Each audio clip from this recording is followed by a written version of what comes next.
नमस्कार, साथै प्रदेशको ताजा खबरहरूको सङ्गालो प्रदेश समाचारमा यहाँहरूलाई स्वागत छ। म स्वस्तिका श्रेष्ठ। प्रदेश समाचारमा सुरु गरौँ अहिलेसम्मका मुख्य समाचारबाट। आज 42औं विश्व पर्यटन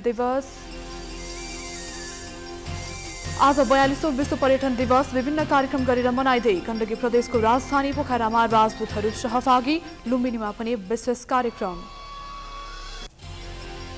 लुम्बिनी प्रदेशमा नेपालमै पहिलो पटक परीक्षणकाली स्मार्ट लाइसेन्स वितरण सुरु, सेवाग्राहीले बेहोर्दै आएको शास्ति हटेपछि उत्साहित।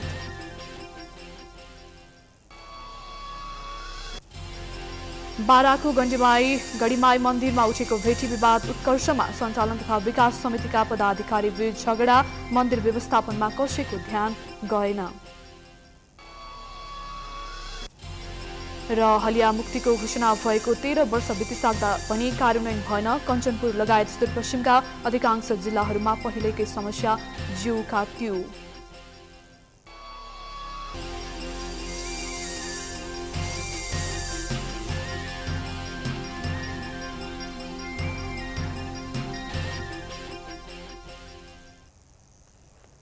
प्रदेश समाचार सुरु गरौँ। 42औं विश्व पर्यटन दिवसको अवसरमा पोखरामा राजदूतहरूको चहल पहल सम्बन्धी समाचारबाट। आज 42औं विश्व पर्यटन दिवस विभिन्न कार्यक्रम गरेर मनाइँदैछ। पर्यटन दिवसको अवसरमा गण्डकी प्रदेश सरकारको निमन्त्रणामा विभिन्न 11 देशका राजदूत आइतबार नै पोखरा पुगेका छन्। कूटनीतिक नियोग र विकास साझेदार संस्थाको प्रमुख एवं प्रतिनिधि सहित 28 जनाको टोली विश्व पर्यटन दिवसका अवसरमा 3 दिने पोखरा भ्रमणमा रहनेछन्। दिवसको अवसर पारेर आज उनीहरूलाई कास्कीको नौडाँडादेखि पोखरासम्म पदयात्रा गराइँदैछ। नौडाँडामा स्थानीयको स्वागत सहित चिया खाएर सुरु भएको पदयात्रा कास्कीकोट हुँदै सारङकोट पुगेको छ। आजै भ्रमण टोलीलाई फेवातालमा भोटिङ गराउने कार्यक्रम रहेको छ। पोखरामा उनीहरू 2 दिनसम्म लेक साइडको होटल वाराहीमा बस्नेछन् भने परराष्ट्र मन्त्रालयको संयोजनामा आएको टोलीलाई युएई, कतार, फिनल्यान्ड, उत्तर कोरिया, साउदी अरब, श्रीलङ्का, दक्षिण Korea, Thailand, Bangladesh, Egypt, Germany र मलेसियाको राजदूत सहभागी छन्।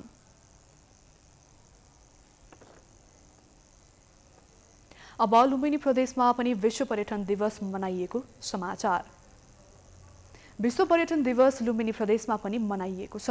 बुद्ध जन्मस्थल लुम्बिनीमा बेलुन उडान तथा दीप प्रज्वलन, मायादेवी मन्दिरमा पूजा तथा ध्यान, ढुङ्गा शायर बिहार तथा मन्दिर अवलोकन, प्रकृति फोटोग्राफी वर्कसप लगायतका कार्यक्रम गरिएको हो। र संसारमा सबैभन्दा बढी इम्प्लोयमेन्ट जेनेरेट गर्ने उद्योग पनि हो र यो नन पोल्युटेन्ट उद्योग हो। यसले संसारभरिका मानिसहरूको मन मस्तिष्क भावनाहरू साटासाट गर्ने र ज्ञानको क्षितिजलाई विस्तार गर्ने कार्य पनि गर्दछ। कार्यक्रममा बोल्दै लुम्बिनी विकास कोषका उपाध्यक्ष अवधेश कुमार त्रिपाठीले कोभिड-19 को कारण अझै 1 वर्षसम्म अन्तर्राष्ट्रिय पर्यटक आउन नसक्ने अवस्था रहेकाले आन्तरिक पर्यटनलाई प्राथमिकता दिनुपर्ने बताए। फरक तरिकाको छ, यसलाई गम्भीरतासँग लिनुपर्ने अवस्था छ।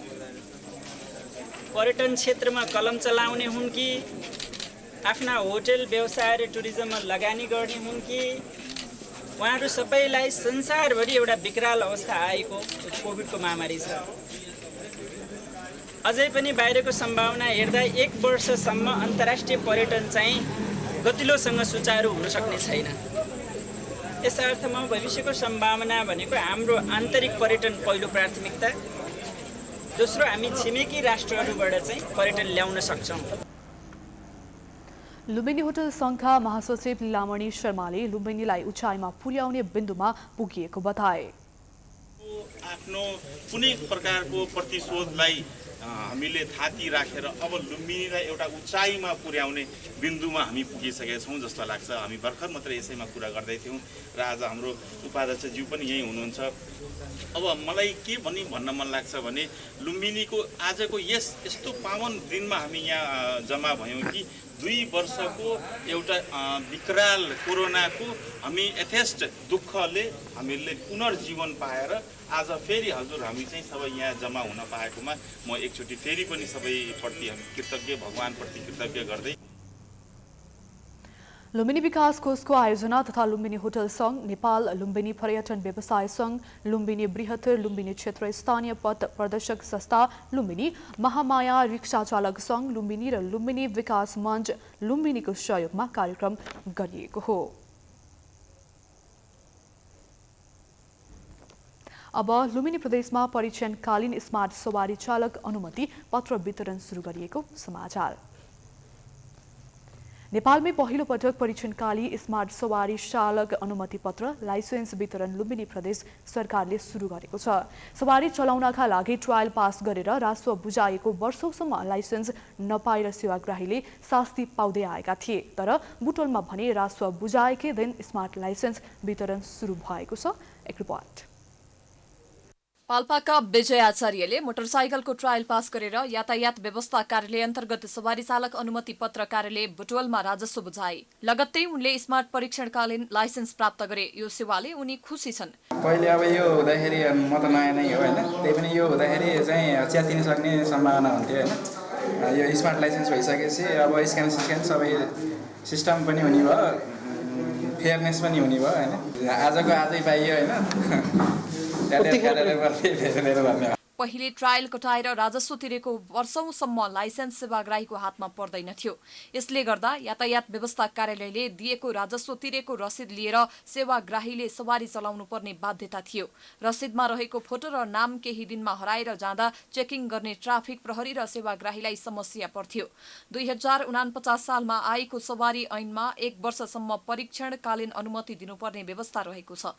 प्रदेश सरकारले परीक्षणकालीन अनुमति पत्रको सुरुवात गरेपछि यो ऐन बल्ल लागू भएको हो। पहिला त रसिदको घरमा 5 दिनमा त मेटिएर जान्थ्यो हजुर, अनि 5 दिन मेटिएर गएपछि के हेर्ने हेर्नु चाहिँ त्यसपछि एउटा प्लस अनि समस्या विविध थिए। अब नाम के हो कसरी फोटो आएपछि त अब तपाईँ रामबहादुर भन्नुहुन्छ, अब के हो भने त अब यो भएपछि बाटामा पुलिसलाई पनि सहिलो हो, हामीलाई पनि सहिलो, तपाईँ हामीलाई सबैलाई सहिलो हुने किसिमले चाहिँ 1 वर्ष ऐनमा भएको व्यवस्था पनि अहिले यसले बल्ल कार्यान्वयन 2049 सालमा जुन सवारी ऐन आयो त्यसमा के भनेको थियो भने त्यो बेला चाहिँ 1 वर्षको लागि परीक्षणकाल दिने भनेको थियो। अहिले यसले गर्दाखेरि के भने बल्ल आएर अहिले कार्यान्वयन भयो।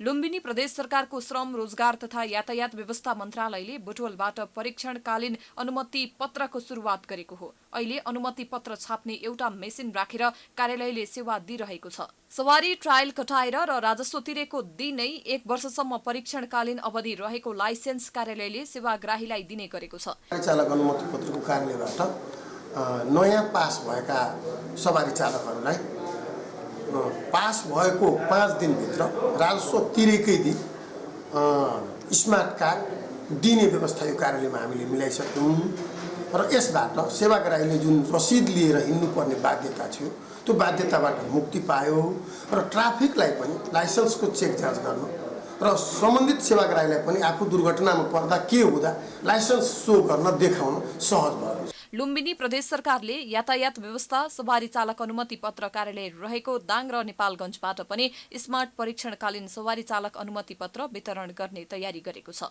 सेवाग्राहीले पाउने समस्यालाई समाधानको लागि परीक्षणकालीन लाइसेन्सको व्यवस्था ल्याइएको जनाएको छ। सेवाग्राहीलाई थप सुविधा दिनको लागि प्रदेशको पहाडी जिल्लामा पनि कार्यालय सञ्चालन गर्ने तयारीमा रहेको श्रम रोजगार तथा यातायात व्यवस्था मन्त्रालयको भनाइ छ। लाइसेन्स जुन स्मार्ट कार्ड चाहिँ वितरण गरियो र यो चाहिँ अब आगामी दिनमा पनि यहाँका जनताहरूले सबै जुन ठाउँबाट सहज हुन्छ त्यही ठाउँलाई अलिकति व्यवस्थित तरिकाले लाने चाहिँ मेरो सोच छ। नेपालमा स्मार्ट लाइसेन्स वितरण सुरु भएपछि ट्रायल कटाएर राजस्व बुझाएको वर्षौं हुँदासम्म सेवाग्राहीको हातमा नपर्ने समस्या थियो। लुम्बिनी प्रदेश सरकारले सुरु गरेको परीक्षणकालीन सवारी अनुमति पत्रले सेवाग्राहीलाई लाइसेन्स प्राप्तिमा सहज भएको छ। बुटोलबाट प्रदीप आचार्यको रिपोर्ट। प्रदेश समाचारमा पालो भएको छ विश्रामको।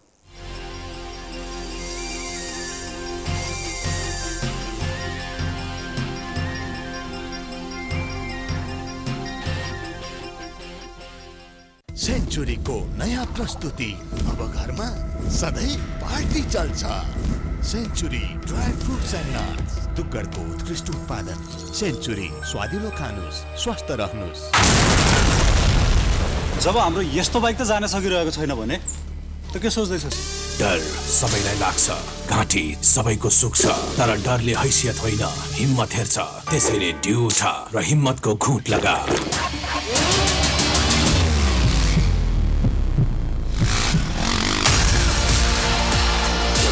माउन्टेन ड्यू, डरको अगाडि जित्छ। क्या गर्मी!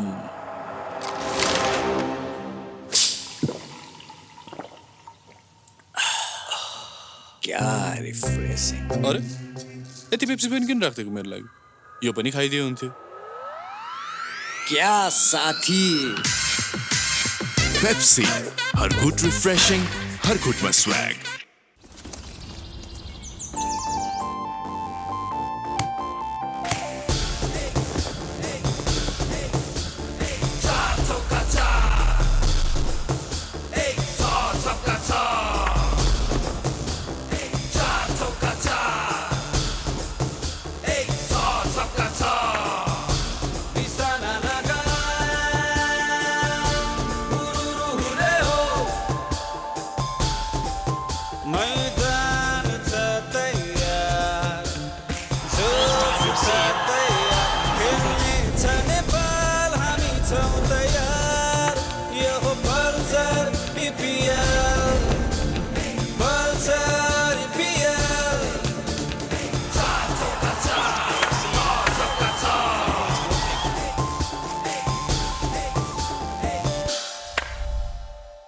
वहाँ हुनुहुन्छ निश्चित प्रसाद, जसलाई हरेक सन्दर्भमा ग्यारेन्टी नै चाहिन्छ। तरकारी लानुस् दाइ, एकदम अर्ग्यानिक हो। भाइ यो तरकारी अर्ग्यानिक नै हो त? हो नि दाइ, ढुक्क हुनुस् न, एकदम अर्ग्यानिक हो, ताजा हो। यो तरकारी अर्ग्यानिक नै हो भन्ने के ग्यारेन्टी छ र?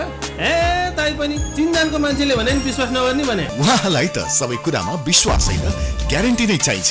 त्यसैले त उहाँले बोनसमा ग्यारेन्टी नै भएको प्राइम लाइफ इन्स्योरेन्सको शुभ लाभ जीवन बिमा योजना लिनुभएको छ, जसमा छ ग्यारेन्टी बोनस, बिमा अवधि समाप्तिमा थप बोनस र बिमा रकमको 2 गुणासम्मको जोखिम वहन पनि। हरेक नेपालीको बिमा सम्बन्धी सम्पूर्ण चाहना पूरा गर्दै जीवन र भविष्य सुनिश्चित बनाउँदै प्राइम लाइफ, सुरक्षित भविष्य। सेन्चुरीको प्रस्तुति मात्र 1 चम्चाले गर्छ तपाईको तन मनमा कमाल। Glucose D.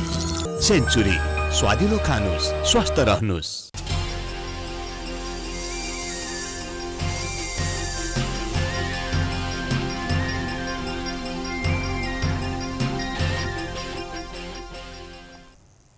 विश्रामपछि स्वागत छ। अब बाँकी समाचार।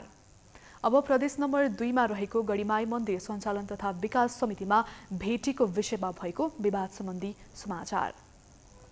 प्रसिद्ध श्री गढीमाई मन्दिर सञ्चालन तथा विकास समितिमा भेटीको पैसा र गहनाको विषयमा 2 वर्षदेखि विवाद रहेको छ। विवादका कारण मन्दिर लथालिङ्ग अवस्थामा पुगेको छ। एक रिपोर्ट। प्रसिद्ध गढीमाई मन्दिरमा दर्शनार्थीहरूले दैनिक चढाउने भेटी, नगद, सुन, चाँदी, गरगहना पारदर्शिता हुन सकेको छैन। दान पेटीको पैसा तथा गहना हिनामिना भएको गढीमाई मन्दिर सञ्चालन तथा विकास समितिका सचिव पारस प्रसाद गुप्ताको दाबी छ। समितिको सम्पूर्ण कागजपत्र आफूले अध्ययन गर्न पाउनुपर्ने एवं मन्दिरमा चढाइने भेटीको हिसाब किताब सार्वजनिक हुनुपर्ने माग गरेपछि उनलाई आक्रमणकै प्रयास भएको बताउँछन्। समितिका अध्यक्ष रामप्रसाद शाहकै योजनामा आफूमाथि कुटपिट गर्न लगाइएको सचिव गुप्ताको आरोप छ। वो लोग सब लोग एक तरफी सलाह करके पैसा हमरा के हिसाब किताब पूछला ला, हमरा के हाथ पात करके दुर्व्यवहार व्यवस्था करके वहाँ ऑफिस में कैलक लोग। कैला के बाद में हम सीडी ऑफिस में गेली, सीडी में कौनो सुनवाई ना कैलक। टाल भास करना कि यस्तो भएन, केही भएन, गएर मिलेर जानु के मिलेर जानु। हम कले मुरा के सीडीओ साहब के कथी मिलल जाओ, मिलला के समस्या कर देबा, केहू के दुर्व्यवहार कर दे, पद में रहे वाला सचिव के जब पिछला हिसाब पिछला दुर्व्यवहार कर देलक लोग, हाथ पात कर देलक। अब हम ये कथी मिल के चलू। उता अध्यक्ष शाहले भने कुटपिट गरेको भन्ने आरोपको खण्डन गर्दै आएका छन्। समितिका पदाधिकारीको विवादका कारण मन्दिर लथालिङ्ग बन्दै गएको छ। मन्दिरको वरिपरि जथाभावी फोहोर मैला तथा अव्यवस्थित पार्किङ हुन थालेको छ, जसले गर्दा गढीमाई मन्दिर कुरूप बन्दै गएको छ।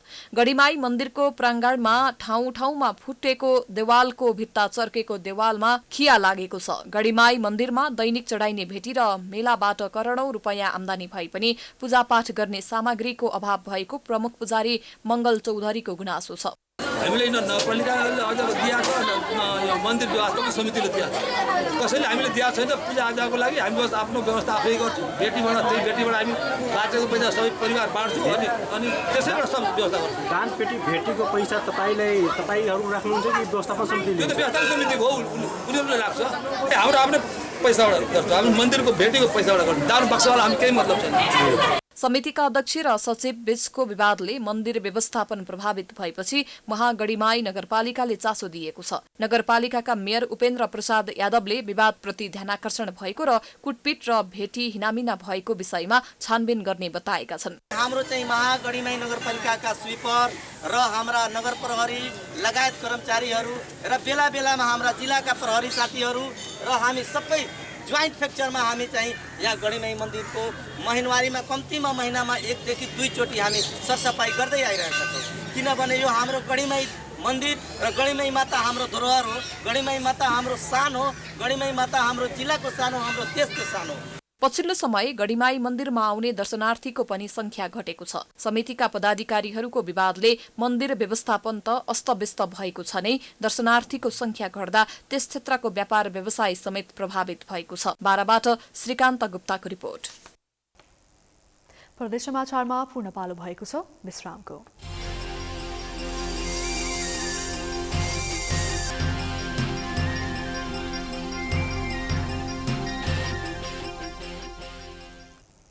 विश्रामपछि स्वागत छ। अब बाँकी समाचार। अब सुदूरपश्चिम प्रदेशमा हलिया मुक्तिको घोषणा कार्यान्वयन नभएको प्रसङ्ग। मुलुकमा हलिया मुक्तिको घोषणा भएको 13 वर्ष बितिसक्यो। करोडौं रकम हलियाका नाममा निकासा भइसकेको छ। तर कञ्चनपुर लगायत सुदूरपश्चिमका अधिकांश जिल्लाहरूमा अहिलेसम्म उनीहरूको समस्या जीवको तीव्र रहेको पाइएको छ। एक रिपोर्ट। कञ्चनपुर जिल्लाका केही स्थानीय तहमा अहिले पनि सुदूरपश्चिमका पहाडी जिल्लाहरूबाट बसाइ चलेर आएका हलियाहरूलाई जीविकोपार्जनकै लागि पनि धौधौ परिरहेको छ। सरकारले 2065 साल भदौ 21 गते सुदूरपश्चिम तथा मध्यपश्चिमका 12 जिल्लामा रहेका हलियाहरू मुक्त भएको घोषणा गरेको थियो। सरकारले हलिया मुक्त घोषणा गरे पनि त्यहाँका मुक्त हलियाहरूले अहिलेसम्म आफूहरूले मुक्ति नपाएको गुनासो गर्दै आएका छन्। समस्या उदनजेला समस्या थियो, अरूलाई समस्या छ। मिलभेटले अब धेरै ज्यादा समस्याहरू छ। अब समस्या अचानक खबर भने हामीलाई अब लगाउन खाना के छ, काम धन्दा पनि के छैन, बजार जानु पर्छ, बजार जाला तो जाने साधन पनि के छैन, समस्या छ हामीलाई। त्यो समस्या रोजगार के नै छैन। माग हाम्रो के छ भने हामीलाई रोजगार के हुनु पर्यो। हामीलाई गर्दै त अब कोही सिलाइ गर्दान, कोही आफ्नो काम गर्दान, कोही आराम काम गर्दान, होइन, कोही ढोका बुन्दान, कोही के गर्दान। तर म त सिलाइ गर्दै मान्छे हो। बनाएको छ भने सिलाइको के हामीलाई रोजगार दिएको गर्दै थियो मैले। अब त 4 दिन घरमा बस्यो भने भन्नान कि त घर ताला लगाइदिनु त्यो नआउला भन्नाले। एउटा सिलाइ मसिन राखेर सामान्य नुन तेल खर्चको जोहो गर्दै आएका मुक्त हलिया प्रकाश परियार आफू र आफ्नो परिवार आर्थिक सङ्कटको भुमरीमा परेको बताउँदै सामान्य सिप अनुसारको केही रोजगारीको उचित प्रबन्ध मिलाइदिन सरकारवाला निकायसँग पटक पटक माग गर्दा समेत सुनवाई नहुने गरेको दुखेसो पोख्छन्। हलिया मुक्ति समाजमा बस्न 3 वर्ष भइसक्यो सर, होइन। अब पढाइ पनि त्यतिकै भयो। अब अहिले रोजगारको सिलसिलामा यहाँ बस्यो। अब आउने भयो अनेक थरीका मान्छेहरू आउँछन्, रोजगारको कुरा गर्छन्, त्यतिकै हावा गफ दिएर जान्छन्, होइन। अब घरबाट कहीँ बाहिर जाउँ, सानो बच्चा छ, त्यो बच्चालाई कसरी छोड्ने, बिरामी भयो केही भयो कसैले पनि हेर्दैनन्, होइन। आफ्नो घरको त हेर्दैनन्, बाहिरको कसले हेरिदिन्छ। त्यही भएर सर अब हामीले यो हाम्रो माग, होइन, रोजगार दियोन्, होइन, हामीलाई रोजगार दियोन्, ठिक छ, हामी घर छोड्दैनौँ। मुक्त हलिया समाज र नेपाल सरकारबीच भएको 5 बुँदे सहमति र 10 बुँदे सिफारिसको भावना र मर्म अनुसार काम हुन नसक्दा हलिया मुक्त घोषणाको लामो समय हुँदासम्म पनि उनीहरू कष्टकर जीवन जिउन बाध्य भएका हुन्। पहिले सबको घरमा काम गर्दैखेरि पनि राम्रोसँग खान पाइन्थ्यो, राम्रोसँगै खान पाइन्थ्यो, डाँटु त पाइन्थ्यो, तर पनि अब खान त पाइन्थ्यो। तर यहाँ त खाने गाछ पनि छैन हामीसँग। बस्ने बास भयो, त्यसमा हामी सुख भएका थियौँ। एउटा बस्ने बास भयो भनेर 2 कोठाको घर र 2 कोठाको घरमा मेरो 13 जनाको परिवार छ। 13 जनालाई सुत्न पनि मिलेको छैन। हामीले कोही बाहिर सुत्छौँ, पानी परेपछि हामी रातभर जागिरहन्छ। 2वटा कोठामा हामीलाई सुत्ने पनि ठाउँ छैन। भूमि व्यवस्था सहकारी तथा गरिबी निवारण मन्त्रालयको आग्रह अनुसार सबै पालिकाहरूलाई लेखिएको पत्रमा मुक्त हलिया बाँकी पुनर्स्थापनाको काम स्थानीय तहबाट बढाउनु पर्ने भए पनि केन्द्रबाटै बजेट नआउँदा अधिकांश मुक्त हलियाहरूको व्यवस्थापन गर्न समस्या हुने गरेको छ। अघिल्ला वर्षमा आएको बजेटले हलिया बस्तीहरूका लागि केही स्थानमा जग्गा खरिद, बाटो निर्माण तथा ढल निकासको काम भएको भीमदत्त नगरपालिकाका अमिन तथा फोकल पर्सन गंगा दत्त जोशी बताउँछन्। हलियाहरूको सम्बन्धमा भीमदत्त नगरपालिकाको तर्फबाट एउटा स्थानीय तहमा आएको बजेटलाई 16 जना जग्गा धनीहरूलाई जग्गा वितरण गर्ने भन्ने जुन 32 लाख रुपियाँ आएको थियो र लकडाउनका कारणले ती मान्छेहरूलाई सम्पर्क गर्दा गर्दै पनि एकजना भेटिनु भएन र हामीले 15 जना व्यक्तिलाई 2 लाख रुपियाँका दरले जग्गा खरिद गरेर उपलब्ध गराएका छौँ। सरकारले हलिया मुक्त घोषणा गरेपछि सिपका आधारमा रोजगारी दिने आश्वासन दिएको थियो र करोडौं बजेट पनि छुट्याइयो। तर हलिया मुक्ति भएको 13 वर्षसम्म न रोजगारी मिलेको छ न त परिवारका कुनै सदस्यले सिपमूलक तालिम नै पाएका छन्। बरु हलियाका नाममा बलियाहरूले रकम कुम्ल्याएका छन्। कञ्चनपुरबाट दिल्ली राज पन्तको रिपोर्ट। हामी प्रदेश समाचारको अन्त्यमा आइपुगेका छौं। जाँदा जाँदै प्रमुख समाचार पुनः एकपटक। आज 42औं विश्व पर्यटन दिवस विभिन्न कार्यक्रम गरेर मनाइँदै गण्डकी प्रदेशको राजधानी पोखरामा राजदूतहरू सहभागी, लुम्बिनीमा पनि विशेष कार्यक्रम। लुम्बिनी प्रदेशमा नेपालमै पहिलो पटक परीक्षणकाली स्मार्ट लाइसेन्स वितरण सुरु। सेवाग्राहीले बेहोर्दै आएको शास्ति हटेपछि उत्साहित।